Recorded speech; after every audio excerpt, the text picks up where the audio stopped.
ಸಿದ್ದರಾಮಯ್ಯ ಅವರನ್ನ ಕೆಳಗಿಳಿಸೋದಕ್ಕೆ ಭಾರೀ ಸಂಚು ನಡೆದಿದೆ. ವಿಜಯಪುರದಲ್ಲಿ ಬಸನಗೌಡ ಪಾಟೀಲ್ ಯತ್ನಾಳ್ ಬಾಂಬ್ ಗೊಂದಲಕ್ಕೀಡು ಮಾಡಿ ರಾಜೀನಾಮೆ ನೀಡುವಂತೆ ಮಾಡ್ತಿದ್ದಾರೆ.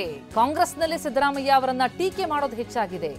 ಬಿವೈವಿ ಟೀಕಿಸಿದರೆ ನಿಮ್ಮಪ್ಪನ ಪೋಕ್ಸೋ ಕೇಸನ್ನ ತೆಗಿತೀವಿ ಅಂತಾರೆ.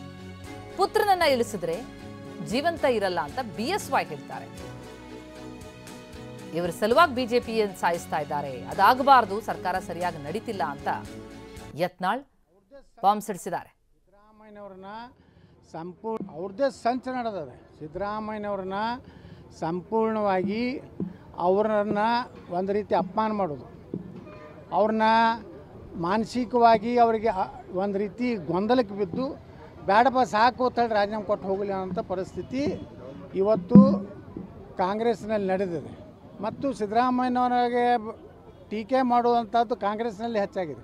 ಅವ್ರದ್ದೇ ಸಂಚು ನಡೆದಿದೆ. ಸಿದ್ದರಾಮಯ್ಯನವ್ರನ್ನ ಸಂಪೂರ್ಣವಾಗಿ ಅವರನ್ನು ಒಂದು ರೀತಿ ಅಪಮಾನ ಮಾಡೋದು, ಅವ್ರನ್ನ ಮಾನಸಿಕವಾಗಿ ಅವರಿಗೆ ಒಂದು ರೀತಿ ಗೊಂದಲಕ್ಕೆ ಬಿದ್ದು ಬೇಡಪ್ಪ ಸಾಕು ಅಂತೇಳಿ ರಾಜೀನಾಮೆ ಕೊಟ್ಟು ಹೋಗಲಿ ಅನ್ನೋಂಥ ಪರಿಸ್ಥಿತಿ ಇವತ್ತು ಕಾಂಗ್ರೆಸ್ನಲ್ಲಿ ನಡೆದಿದೆ.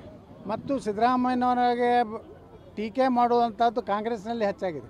ಅವ್ರದ್ದೇ ಸಂಚು